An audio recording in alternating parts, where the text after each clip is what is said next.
Hoje vamos meditar em 2ª Epístola aos Coríntios 4, 16 a 18, onde o apóstolo nos lembra que, mesmo que o nosso exterior se desgaste, o nosso interior é renovado dia após dia. Não estou aqui para trazer algo novo, mas para despertar o seu coração. Há momentos em que precisamos aprender a outros, em que precisamos ser impulsionados a viver aquilo que já sabemos. Hoje é um desses momentos. A palavra nos ensina que a leve e momentânea tribulação produz para nós um eterno peso de glória acima de toda comparação. Quando tiramos os olhos do que é visível e temporário e focamos no que é eterno, nossa fé é fortalecida. O que se vê é passageiro, mas o que não se vê é eterno. Declaramos dependência total do Espírito Santo. Que este seja um ambiente de fé, de curas, de milagres, de restauração familiar e de provisão sobrenatural. Que destinos proféticos sejam destravados e que céus abertos se manifestem para a glória de Deus. Se esta mensagem falou ao seu coração, inscreva-se no canal do Luciano Subirá, compartilhe este vídeo e deixe nos comentários de qual país você está assistindo. Que Deus te abençoe. Vídeo Health Música, apóstolo Paulo fala sobre não desanimar de vez em quando. Eu digo, que um dia alguém me perguntou, é possível chegar a esse ponto de ser invel, e de acordo com a declaração de Paulo, é possível viver acima do desânimo, e ele ainda diz, ao contrário, o contrário de desanimar é você se manter muito animado, a despeito de qualquer circunstância, você se mover. Diferenciada, ele vai falar de uma tribulação que ele chama de leve e momentânea, mas ele fala também de um peso de glória, e quando você tem de um lado a expressão peso e do outro a expressão leve, é porque Paulo está fazendo alusão à balança romana, aquela onde o peso padrão estava num prato no outro se colocava, até que se equilibrasse aquilo que você queria entender pelo padrão. Ele disse que tribulações não pesam no prato, são leves porque são momentâneas, mas do lado de lá tem um peso de glória que é eterno, não é momentâneo, não é passageiro, pesa mais, e ele começa a nos ensinar como descompensar essa balança quando os momentos de tribulação chegam. Ele diz, na medida em que não olhamos para as coisas que se vê, mas para as que não se vê, porque as que se vê são temporais, mas as que não se veem são eternas. Há uma atitude que você pode voluntária, intencionalmente escolher, adotar no seu estilo de vida, é onde você coloca os seus olhos. Eu quero ter uma conversa sobre fé, e eu quero intitular essa mensagem hoje de Olhos de Fé. Aos 15 anos de idade, cheio do Espírito Santo, meu coração gritava pelo sobrenatural, encontrava dentro de mim, em algum lugar, encontrava assim aquela harmonia, aquele coro com grito e Gideão, que é feito das maravilhas que nos contaram nossos pais, Eu era aquele tipo de gente que eu amava ali. História de avivamento, biografia dos homens e mulheres de Deus, tiveram experiências com o Senhor, mas eu dizia, Senhor, eu não quero viver só da história do passado. E da história dos outros eu quero experimentar na minha vida aquilo que o Senhor pode. O Senhor não mudou, o Senhor ainda é o mesmo, ainda que as experiências não sejam exatamente iguais. Eu posso ter as minhas próprias, que outros também não vão ter, e eu tinha uma fome por isso, e eu fui muito despertado por um livro que eu parei de contar quantas vezes eu li, de número 17, com certeza eu li mais de 20 vezes esse livro chamado Vinho com Tovo é Melhor. É a biografia de um sul-africano chamado Robiton, e até hoje a publicação de Décadas de It e Vida tem na contracá a mesma chamada. Essa é a história de um homem que via o invisível, acreditava no incrível e recebia o impossível. Eu lembro que um dia alguém falou, olha, parece você tem uma fome por milagre, leia esse livro, e aquilo me provocou. Eu comecei de alguma forma a buscar esse caminho. Eu sabia que as manifestações do Espírito Santo são essenciais na nossa vida em certos ambientes, mas eu descobri que quando você aprende a se mover em fé, você não depende de ter um ambiente profético, você não depende de ter uma pessoa ungida movendo nos dons. Você pode acessar diretamente a fonte e trazer o sobrenatural para a sua vida.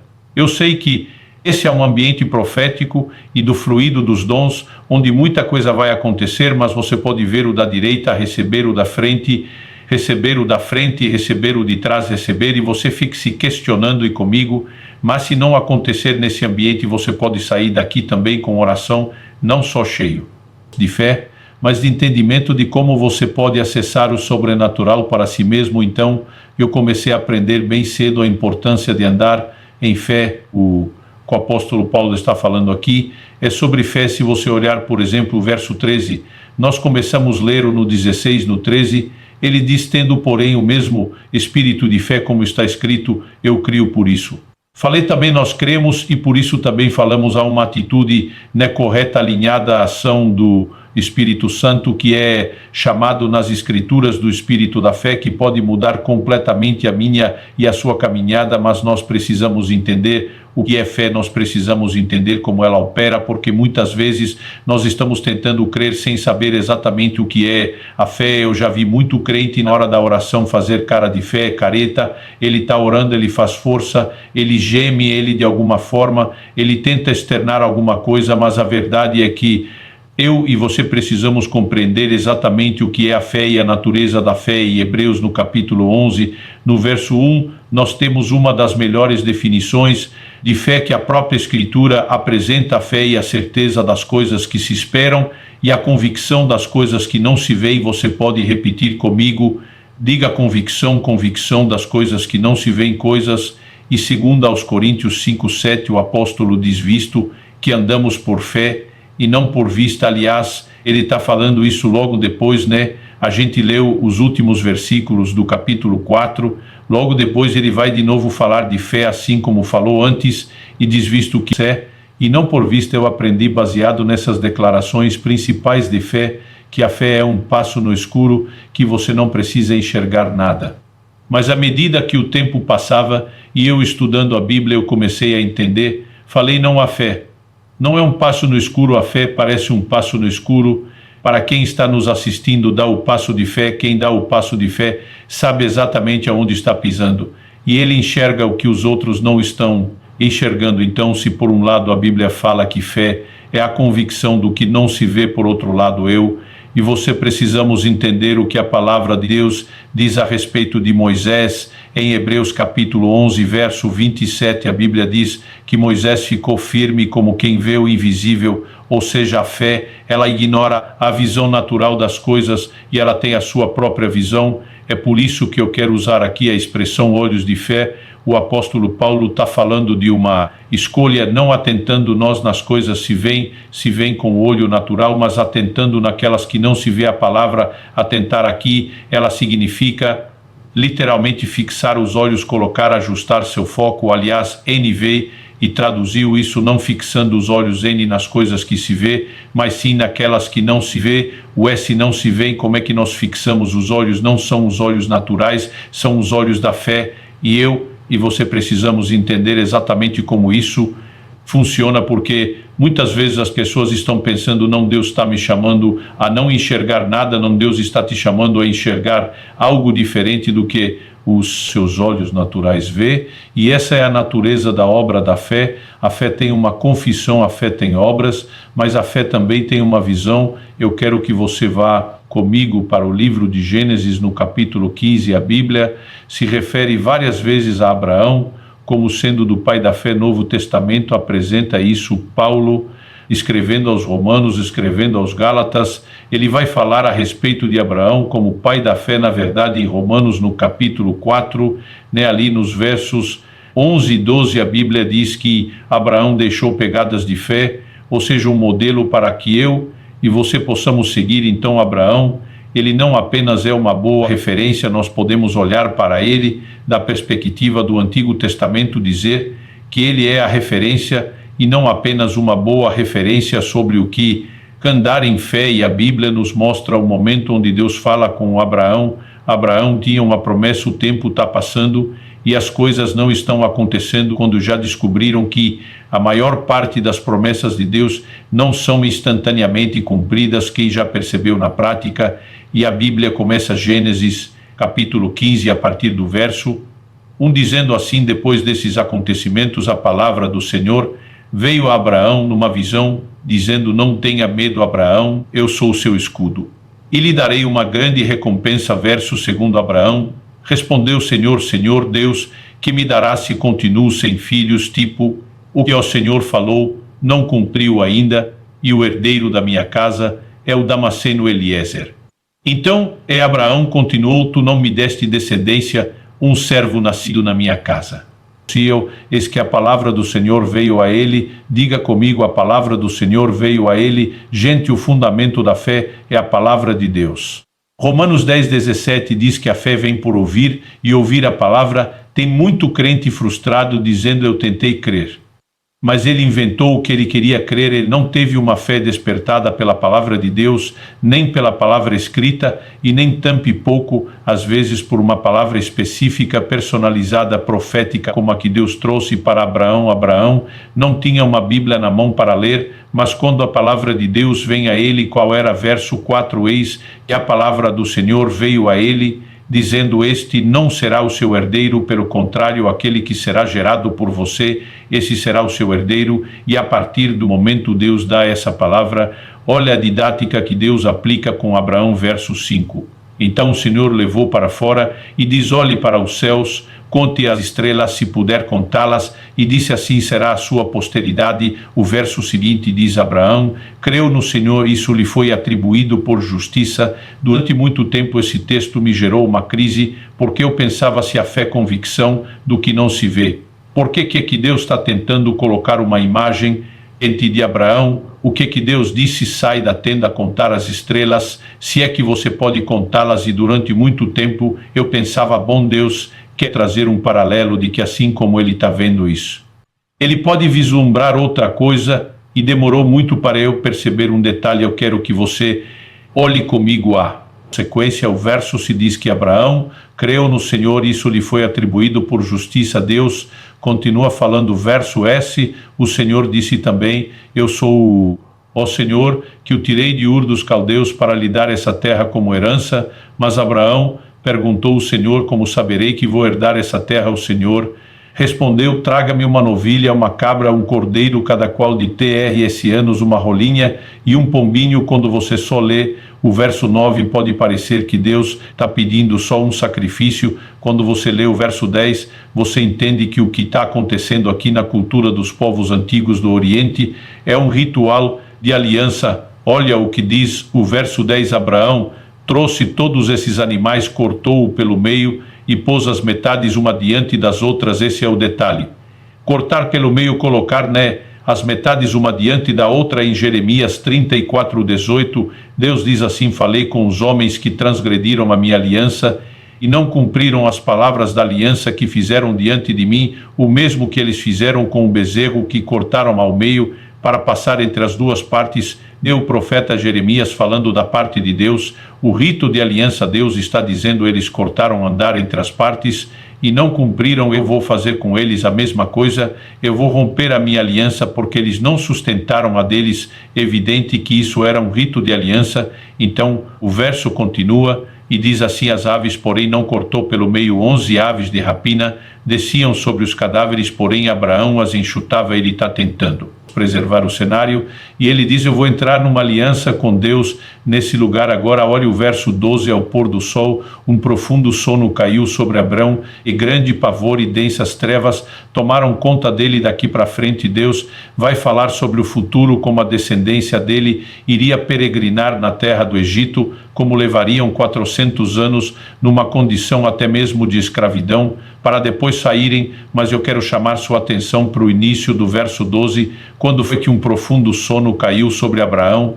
O que está escrito aí? Ao pôr do sol, significa que Abraão está cortando os animais, colocando diante de Deus, enquanto o dia não anoiteceu ainda. Aliás, depois que escurecia, eles não tinham muita atividade. Isso significa o quê? Que pouco tempo antes, quando Deus está dizendo para Abraão: sai da sua tenda, olha as estrelas do céu, é dia e não noite. Quando ele sai, não tem estrelas, se veem com os olhos naturais. Mas ele sabe pela lembrança da noite que as estrelas apareçam até em lugares certos. Deus está dizendo: olha as estrelas. Deus está ensinando Abraão a andar em fé.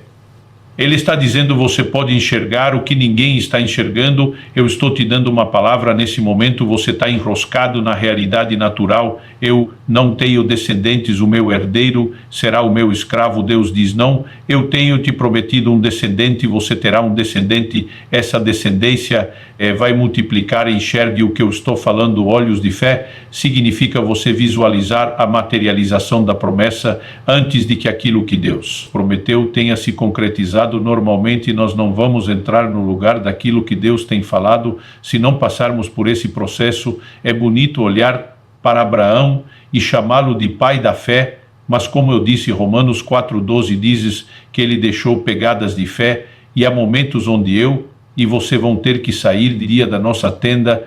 A ideia sai da tenda, todo mundo imagina de noite e está dormindo, mas às vezes o sol durante o dia era tão insuportável que eles precisavam de abrigo e de sombra. Alguém outro dia falou: mas a conversa pode ter começado de manhã, porque essa turma acordava antes do nascer do sol. Falei, é verdade, mas não há nada no texto que diz isso explícito, e toda a dinâmica me faz acreditar em algo que eu não preciso pregar como doutrina. O que aconteceu com Abraão pode ser só um exemplo, a gente pode tratar isso como possibilidade.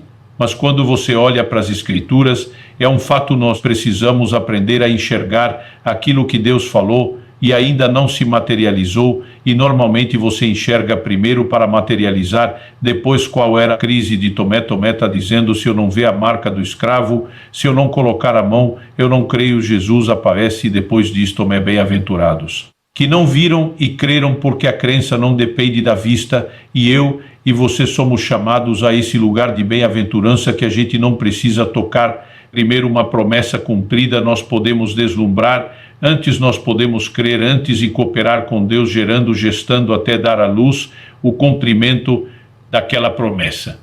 Nós somos chamados a dar em fé, isso é um privilégio. Alguns acham complicado, eu acho emocionante poder cooperar com Deus, eu acho emocionante poder andar de mãos dadas com Ele, vendo histórias após histórias onde eu e você podemos mudar a circunstância agora, o que eu e você vamos precisar entender. A fé tem uma visão quando a Bíblia fala do próprio Abraão.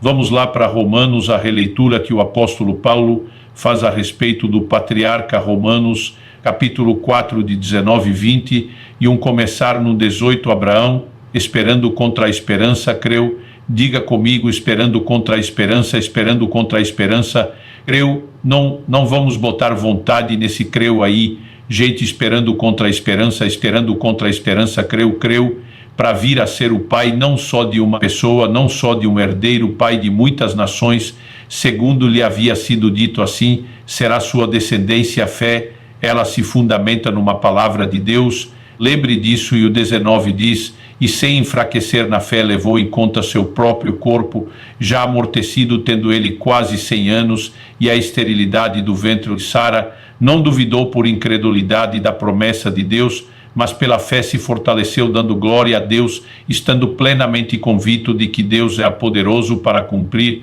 o que havia prometido a Abraão. Olhava para seu corpo e o corpo dizia: já era, você não tem condições. Quando era novo, já não pode, porque sua mulher era estéril. Agora que você também tem um problema, está esperando algo acontecer. Abraão não ignora essa realidade, ele não está dizendo isso aqui é mentira, mas ele se apega a uma verdade que é muito maior. Mas eu tenho a palavra de Deus, e uma promessa de Deus é o suficiente para mudar todas as coisas. Sempre um intervalo entre a promessa de Deus e o seu cumprimento. Alguns às vezes não sabem lidar com a dinâmica do intervalo, enfraquece. A Bíblia diz que em vez de para aquecer, ele se fortaleceu como dando glória a Deus. Eu acho que cada vez que ele olhava demais no espelho e as coisas começavam a dizer não dá, ele entrava naquele lugar de adoração. Senhor, eu quero te louvar porque o Senhor é o Deus, quando promete, cumpre. O Senhor não pode mentir, a tua palavra é poderosa para o Senhor, não há impossíveis. E de alguma forma, quando a carne está gritando, olha para a circunstância, o lugar que vai te desanimar, o espírito dele estava dizendo: não dê sua fé enfraquecer, olhe para Deus, olhe para aquele que é fiel e olhe para aquele que cumpre a sua promessa. E essa dinâmica toda nos é apresentada para inspirar a mim e a você, querido, agir da mesma forma, só que não está apenas para que a gente saiba quem foi Abraão, a minha e a sua vida, precisa ser inspirada por isso. Desde a minha adolescência eu comecei a tomar decisões de confiar em Deus, mas principalmente em momentos onde tinha a palavra de Deus. Isso não significa em qualquer coisa, não. Eu vou crer que vai ser do meu jeito. Eu tive uma experiência interessante, acredito que isso aconteceu em 2011, talvez 2012, chega uma época da vida que a gente já não lembra o ano, fica que nem aquelas pesquisas eleitoral, o percentual de 2 para mais e 2 para menos.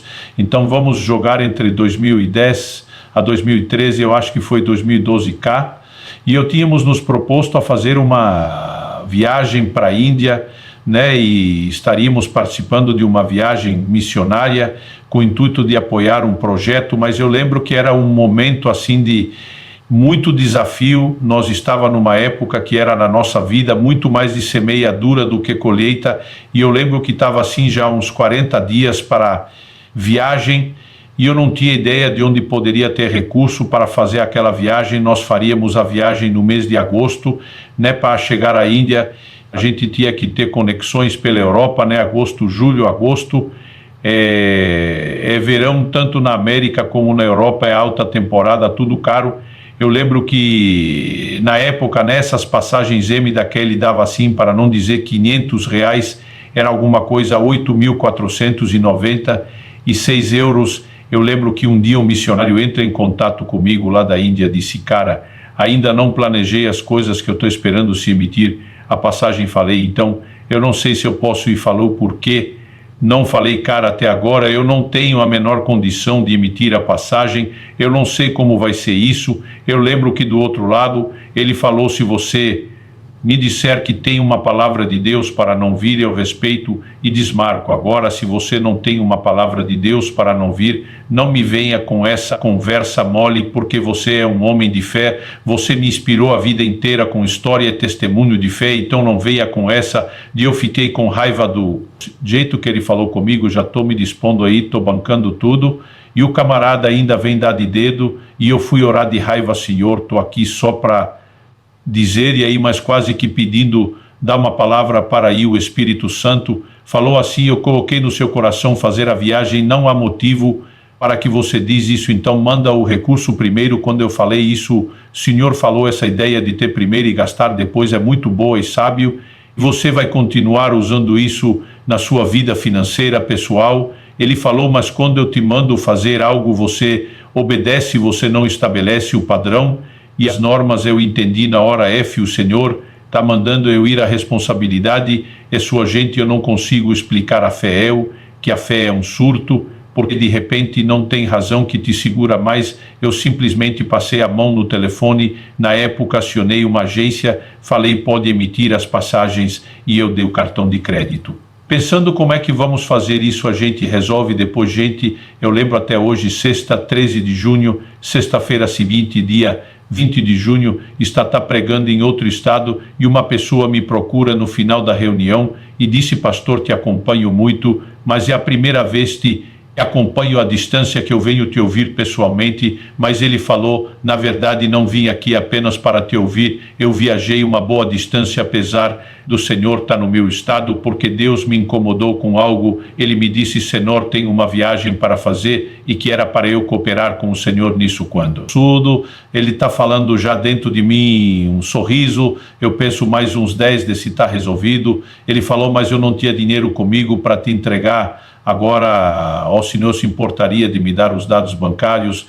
Eu na hora falei: claro, que banco o irmão prefere. Teve uma época da nossa vida, gente não tinha PIC, gente não tinha TED, a gente tinha que ter conta, e tudo quanto é banco para facilitar e não perder o momento. Eu olhei para ele e falei: que banco você prefere? Disse: banco tal seria melhor, tá aqui, agência tal, número tal. Ele deixou o contato, o telefone dele comigo, voltei para isso. Na sexta-noite, sábado, já estava de volta ao CD de domingo, na nossa igreja, segunda-feira de manhã, normalmente período ali bem antes do almoço, é quando eu tinha sempre meu momento de organização financeira semanal, e quando eu acesso a conta eu vejo um depósito de 8.490, e eu vou conferir o código da agência de onde entrou era a cidade da onde aquele camarada disse, eu comecei a auto minha esposa, falou o que foi, falei as passagens da Índia, tão paga, ela como assim falei, entrou, um depósito de R$8.490, falei, faltou R$6, nós só vamos pagar R$6, meus filhos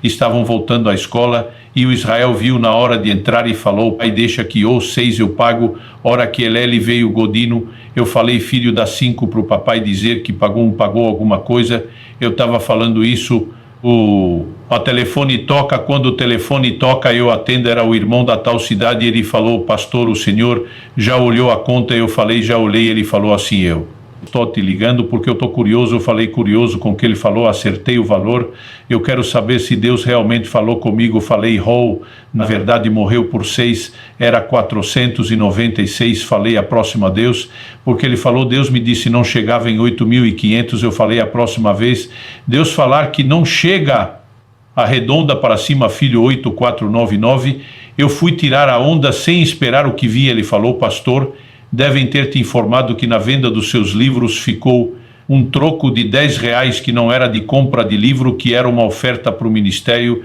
falei me avisar, ele falou 10, é meu, minha margem estava ali, eu posso passar o dia te contando histórias de ver circunstâncias sendo mudadas em algum momento, onde você diz eu não olho para a circunstância, eu vou olhar para aquele que tem falado, que tem prometido, que é fiel, que tem o poder de fazer o que ele quiser. Quando eu desliguei aquele telefone e meti a passagem, falei para Deus, eu não te ajudo se puder, eu te atrapalho, falei, eu podia lançar um desafio na igreja, eu tenho vários irmãos que cooperariam comigo, eu falei, eu não conto essa história para ninguém, eu não vou deixar que ninguém fique sabendo o que eu preciso, e se eu puder eu ainda atrapalho, porque a fé ela entra num lugar de convicção, Deus fará a emoção, é que você nunca sabe como, e quando e toda hora tem uma surpresa, gente, eu acho emocionante andar por fé, mas quando eu e você entendemos que a fé tem uma visão, isso faz toda a diferença, você lembra de Números 13, 14, 12 espias, são enviados para observar. Terra da promessa 10 deles, voltam com péssimo relatório, porque estavam olhando só a circunstância, a terra é boa, realmente mana leite e mel, mas e aí?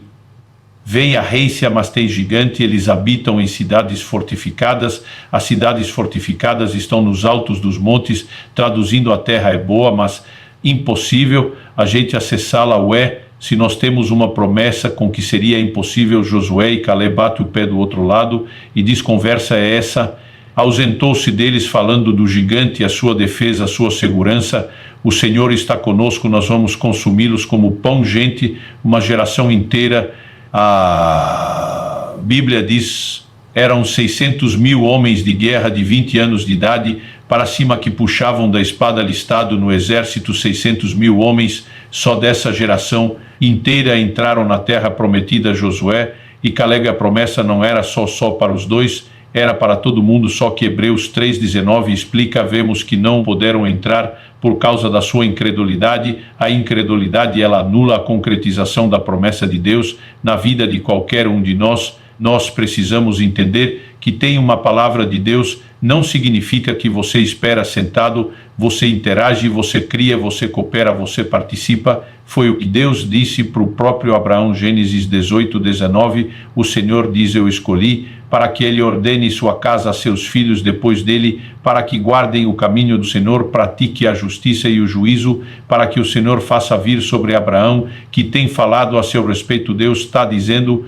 eu prometi sim, eu vou cumprir sim, mas você, Abraão, você vai ter que fazer sua parte, porque Deus não costuma trabalhar sozinho. Primeira carta de Paulo a Timóteo, capítulo 1, versículo 18, de acordo com as profecias que foram ditas a teu respeito, o combate firmado nelas, o bom combate, como é que você luta por isso? Você tem um posicionamento, dizer, Deus falou, eu vou criar, eu vou cooperar com Deus, quando as circunstâncias me apresentarem um cenário diferente, eu me recuso a fixar os olhos nisso, eu vou colocar os olhos naquilo que Deus prometeu, e essa é a forma de você cooperar e lutar junto com Deus para mudar a circunstância, aqueles únicos dois que, em vez de enxergar o tamanho do gigante, em vez de enxergar a cidade fortificada no alto dos montes, eles estão enxergando a materialização da promessa. Se do lado de lá tem um inimigo maior, a vitória vai ser ainda maior. Deus está conosco, o que Ele falou vai acontecer. Eles estavam colocando os olhos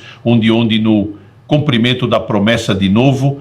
Eu repito, gente, não quer dizer que a gente toda hora decide o que quer crer por nós mesmos ou precisamos andar em cima daquilo que Deus, pela sua palavra, tem dito de uma maneira clara, que serve para todos nós, ou há momentos onde nós vamos precisar da clara liderança do Espírito Santo. É por isso que nós precisamos cultivar intimidade com Ele. Eu me lembro de uma situação quando ainda morava em Guarapuava e eu já saí de lá 23 anos, então vamos falar de 25 anos para mais. Eu tinha recebido um convite para pregar num determinado lugar. Existe um texto bíblico que para nós ora o norte muito claro. Paulo diz: ninguém vai à guerra à própria custa, a gente nunca deixa ninguém que vem nos servir bancar as suas despesas.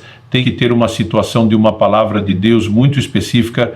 Eu não tinha a menor condição de bancar viagem nem para passeio, quer dizer ficar saindo atender os outros. Eu sabia, quando chegasse lá, eles iriam me reembolsar as despesas, só que eu não tive coragem de dizer para o pastor que me chamou que eu não tinha dinheiro para ir. Eu fiquei com vergonha. Era um momento desafio nosso financeiro pessoal. Tínhamos dado alguns passos que envolvia alguns sacrifícios e eu tinha decidido, pelo bem das minhas economias, não trabalhar com crédito. Então não tinha naquele momento de aperto, tinha cartão de crédito, tinha cheque especial, tinha nenhum tipo de crédito, e eu fiquei com vergonha e eu comecei a orar e falei: Deus, eu podia ter falado com esse homem, mas eu fiquei com vergonha e ainda estou com vergonha. Não tenho coragem de ligar e pedir para ele dar o reembolso da despesa antes de eu ter a despesa. Eu falei: eu prefiro confiar no Senhor, eu estou fazendo a sua obra, eu não estou indo para passeio,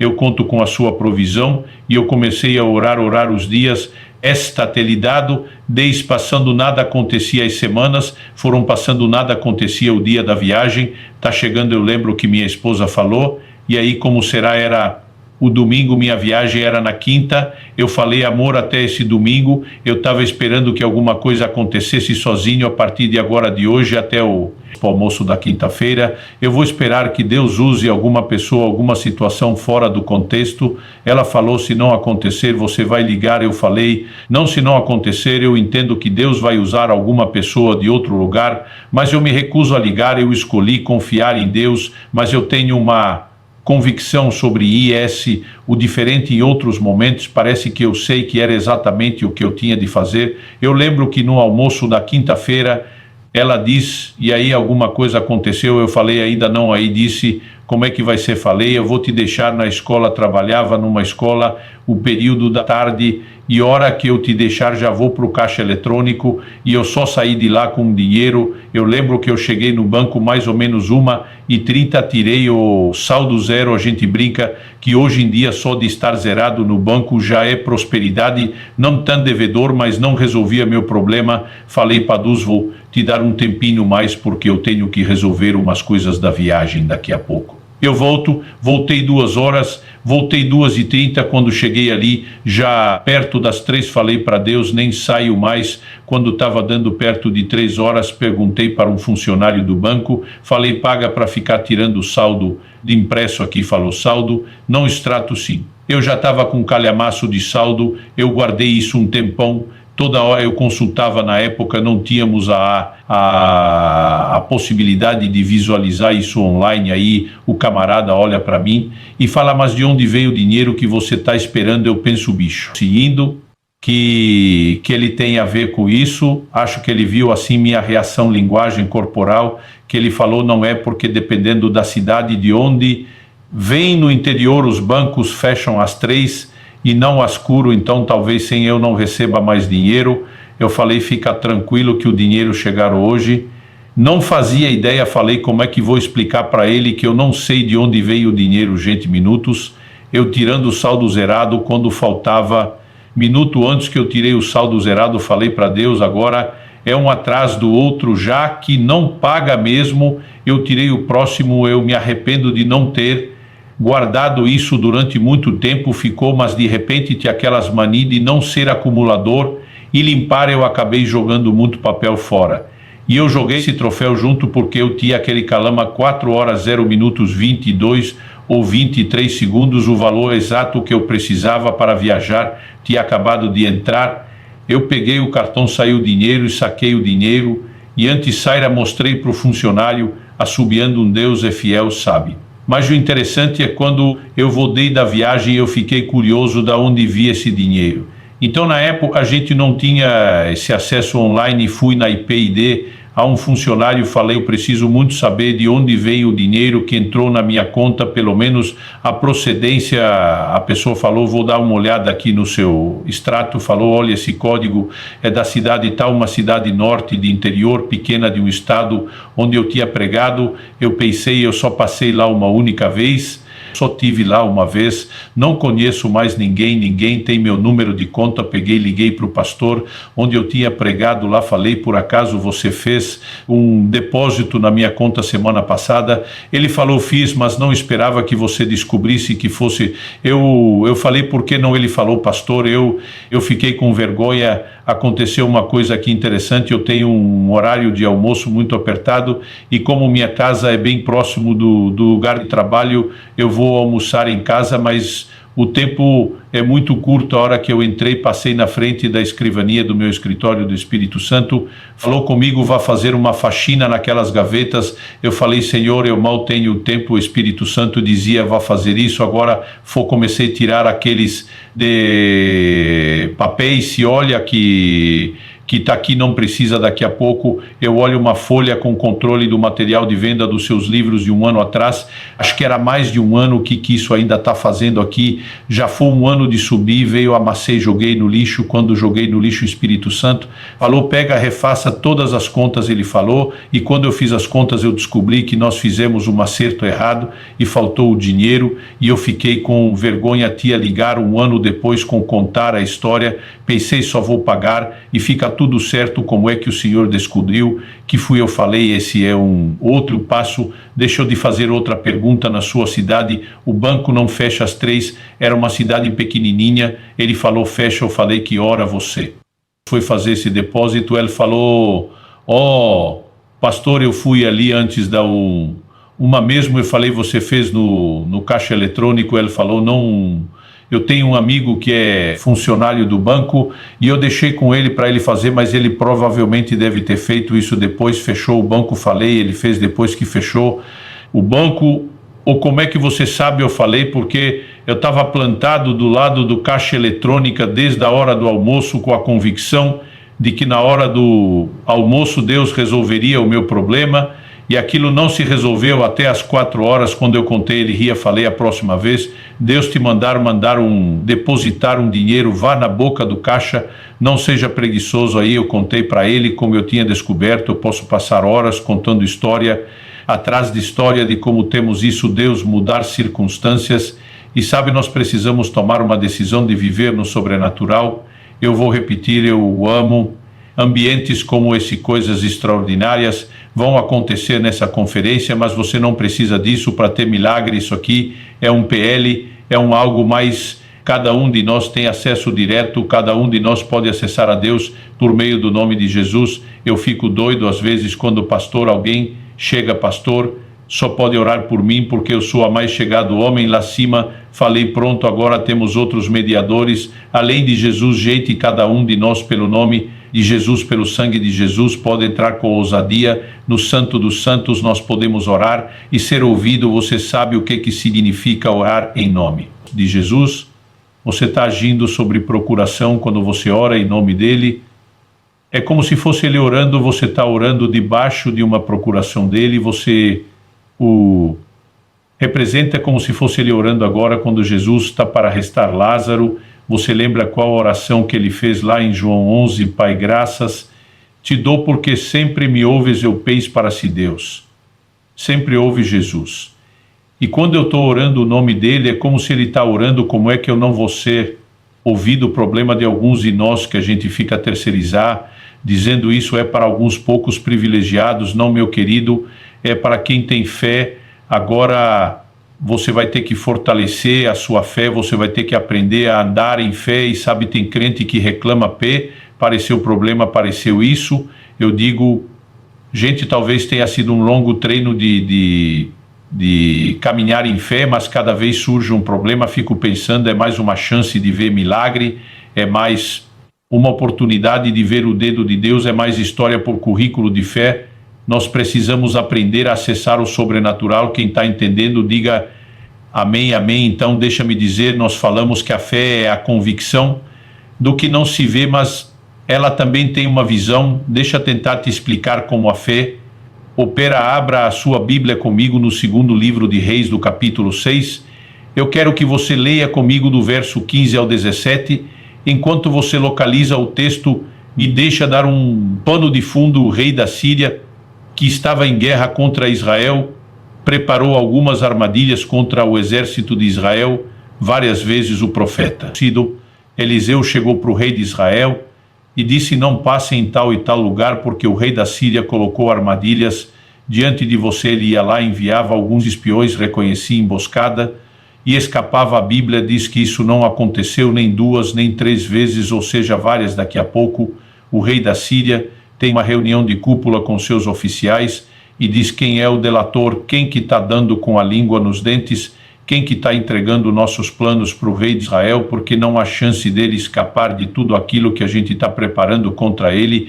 Imagina um oficial levantando a mão e dizer aqueles temes e tremendos: lá que o Senhor não tem aqui, é um profeta, esse homem sabe as palavras que você fala no seu quarto de dormir, é ele que está contando. O rei olha e disse: quem é o homem? Disse: é um tal de profeta Eliseu. Descubra onde está. Alguém chega e diz: está em Dotã. E diz: o problema é um homem, vamos capturar o homem. Um exército inteiro cerca a cidade de Dotã à noite e amanhece nessas condições. Verso 15 de 2 Reis 6, o servo do homem de Deus levantou-se bem cedo, ao sair eis que tropas, cavalos e carros de guerra haviam cercado a cidade. Então o moço disse a Eliseu: ai meu senhor, que faremos? Eu brinco, isso aqui é a reprodução exata do mono de crente, não tem problema. Corre para o líder de célula, corre para o discipulador, corre para aqui que nós vamos fazer. Verso 16, ele respondeu: não tenha medo. A tradução da Bíblia na linguagem de hoje do pastor Luant, subirá a versão interior de Minas com Goiás, diz que a resposta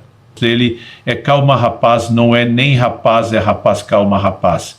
E disse: o que são mais os que estão conosco do que os que estão com eles. Imagina o moço do Eliseu olhando em volta a cidade cercada, aquele monte de gente. Ele olha para o Eliseu.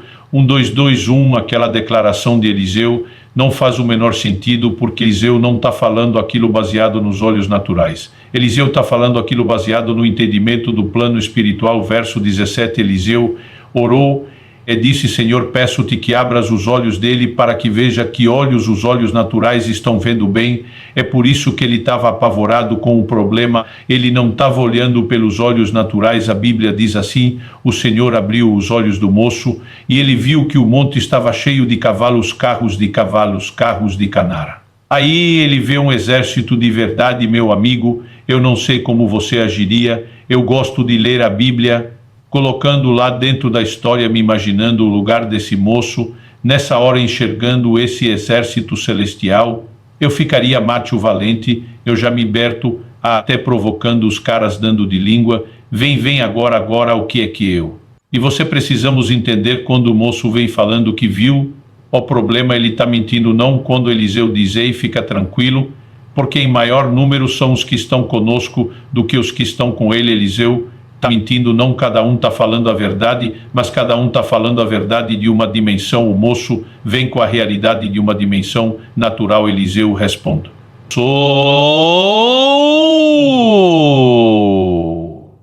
Dimensão espiritual. Hebreus no capítulo 11, no verso 3, a escritura fala com toda clareza a respeito de fé. Aliás, eu acho impressionante como tem muita gente que ele anda em fé estudando pouco o que a Bíblia diz sobre fé. Mas no verso 3 a Bíblia diz: pela fé entendemos que os mundos, algumas traduções apresentam universo, mas a palavra no grego ali não é cosmos, que é a palavra traduzida para universo. A palavra ali, aionos, dimensões. Por isso várias traduções optaram pela expressão: os mundos foram criados pela palavra de Deus. Agora preste atenção, de maneira que o visível que veio a existir das coisas que não são visíveis, os mundos, foram criados mundo espiritual, mundo natural, agora mundo espiritual, vem primeiro mundo natural, vem depois tudo que existe é visível aos nossos olhos, foi criado a partir do que é invisível, e significa o que o mundo invisível é mais real do que o natural, porque foi ele que deu origem ao natural. O problema, porque está fora da dimensão dos sentidos, a gente não toma consciência da realidade dele. E aqui está o nosso problema. Eu já vi muito pregador de fé tentando encorajar as pessoas, mas às vezes usando uma nomenclatura, uma linguagem errada. Essa enfermidade no seu corpo não é verdade, é mentira. Porque a Bíblia diz outra coisa. Imagina o cara lá, mentira, o que está doendo, eu que estou sentindo como que é mentira. Não é que é mentira, mas é uma realidade natural. Agora essa é a única realidade a qual você está confinado a conviver, não você tem outra. Realidade no plano espiritual, que são promessas de Deus, eu sou o Senhor que te sara. Você tem declarações no plano espiritual que não precisam necessariamente estar em linha com o natural. Então no livro de Romanos, o apóstolo Paulo vai dizer: seja Deus verdadeiro e todo homem mentiroso. Ele não está com isso querendo dizer que a realidade natural é em nós, mas entre a natural e a de Deus, ele está dizendo: eu deixo a de Deus prevalecer, porque a realidade do plano espiritual, ela pode entrar e mudar o mundo natural. Agora a realidade do mundo natural, ela não muda o espiritual. Às vezes ela nos bloqueia, ela nos impede de acessar, mas não muda a realidade do lado de lá. Então, o que Paulo estava falando em 2 aos Coríntios, o texto que nós lemos: não fixando os olhos nas coisas que se veem, mas sim nas que não se vê. E diz: as que se veem são passageiras, qualquer distância natural, gente, é sujeito à mudança, é temporal. Outra tradução,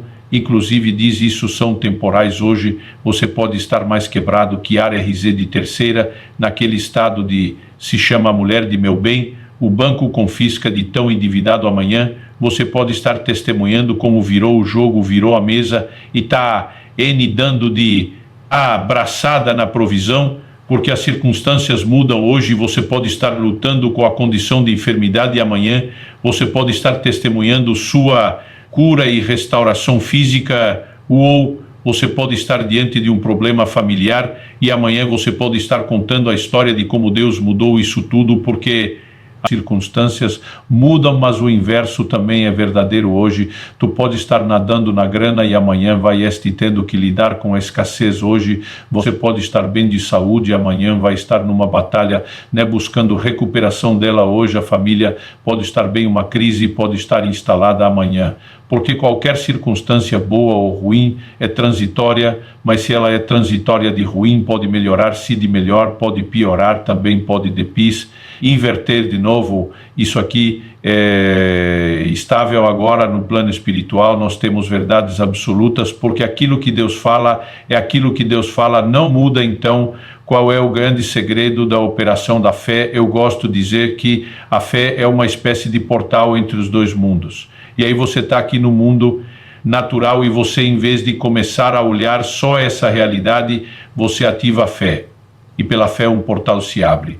E você começa a enxergar a realidade do lado de lá, mas a fé não te dá apenas a capacidade de enxergar além do portal, ela te permite passar pelo portal, agarrar a realidade do plano espiritual do lado de cá, trazê-la pelo portal e suplementar sobre o natural e mudar a realidade do reino natural. Aquele moço chega e diz: a situação está ruim, Elise. Eu disse para você que só está vendo o natural. E aí, Elise, eu disse: Senhor, abre os olhos desse menino, ele nunca vai entender se ele não vê aquilo que eu estou vendo.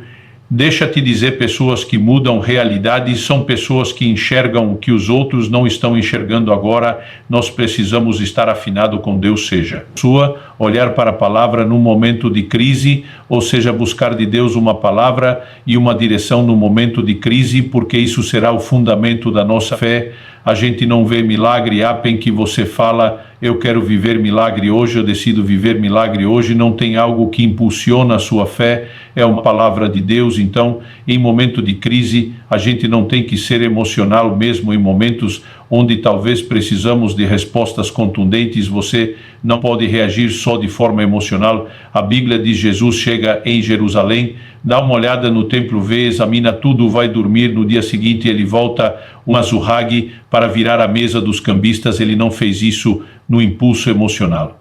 E ele volta com a palavra de Deus. Está escrito: minha casa será casa de oração. Vocês transformaram, nunca houve. Ele pensou, ele raciocinou, ele refletiu. E vamos lembrar que ele está agindo como homem e ele vem baseado, posicionado. Eu vou andar na palavra de Deus. É assim que funciona o apóstolo Pedro com os demais apóstolos no meio de uma tempestade.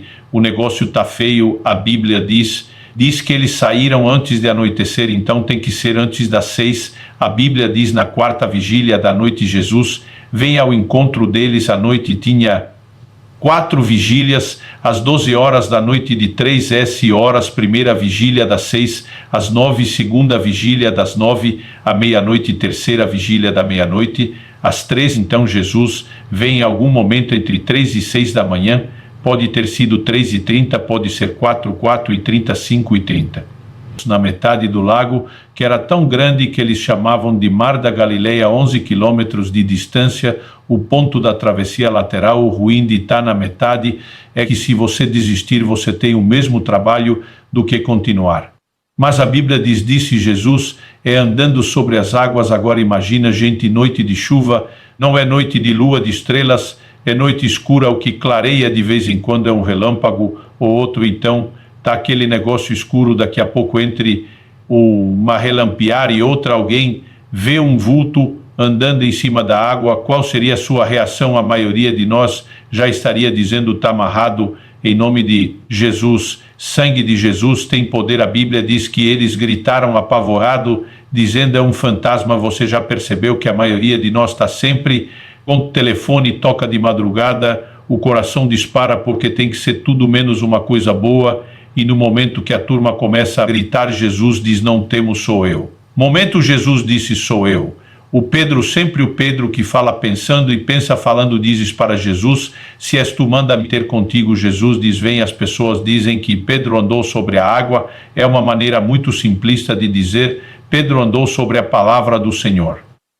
Pedro sabia que não podia pisar na água e falou: mas se é o Senhor, se você que é o meu Senhor se move por cima das tempestades e dos problemas da vida, eu fui chamado para andar com você, para seguir o seu modelo, para seguir o seu padrão. Eu quero me mover por cima também, então me chama. Jesus disse: vem. Por que ele não saia o tempo todo dizendo: vem. Está procurando alguns corações irem que estejam cansados de viver. Eu vou viver só natural, agarrado no barco. Curioso é que todo mundo só fala da incredulidade de Pedro N, porque Pedro afundou. Digo, meu amigo, Pedro andou 2 vezes sobre água, a ida e a volta. Porque quando ele está indo, a Bíblia diz que ele tira os olhos de Jesus e começa a olhar para o tamanho da onda e a força do vento. Eu gosto de dizer que fé é olhar para Jesus na hora da tempestade, mas incredulidade é olhar para o tamanho da onda e para a força do vento na hora da tempestade. Quem fica olhando para o problema não vai conseguir ter fé. Quem olha para o Senhor, quem olha para aquilo que Deus falou, algo vai mudando dentro dele e ele começa a enxergar além daquele cenário. É como se um portal abrisse e permitisse você enxergar além, ver depois o que é que está vindo. E você está lá vislumbrando a materialização da promessa. Alguém um dia falou para mim: você é muito empolgado com o futuro. Estávamos falando lá atrás, e quando dizíamos seríamos milhares de pessoas que tocaria nações e veríamos a ação de Deus, e quem nos chamava de doido, de maluco, de empolgado, de mega Nicomás, e o Senhor é um pouco empolgadinho.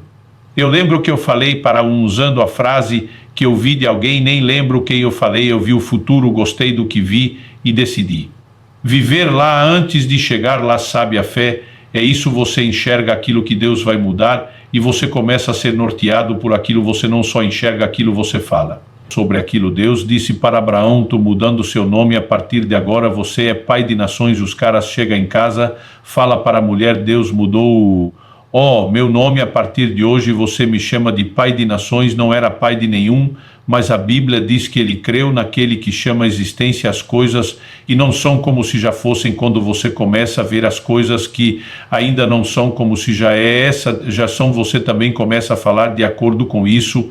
E a fé, ela tem uma visão, mas ela também tem confissão e ela tem ação, e a gente consegue abrir esse portal e mudar circunstâncias. Tive uma lição muito prática de um posicionamento que eu e você precisamos ter, que diz respeito a algum momento entre aquilo que Deus falou e a sua materialização. Nós temos um hiato que às vezes é difícil de entender. E segundo livro primeiro livro de Reis, no capítulo 17, a Bíblia diz que o profeta Elias, ele está sendo cuidado por Deus de uma forma sobrenatural.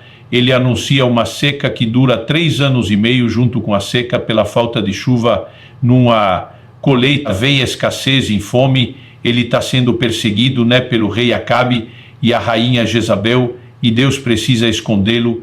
E no verso 3 de 1 Reis 17, Deus diz: sai daqui, vá para o leste, esconda-se junto ao ribeiro de Quelite, nas imediações do jornal. Eu disse: esconde, vai salvar sua vida. Só que Deus disse para ele: a água do ribeiro. E eu ordenei aos corvos que sustentem você naquele lugar. Pensa num negócio insano.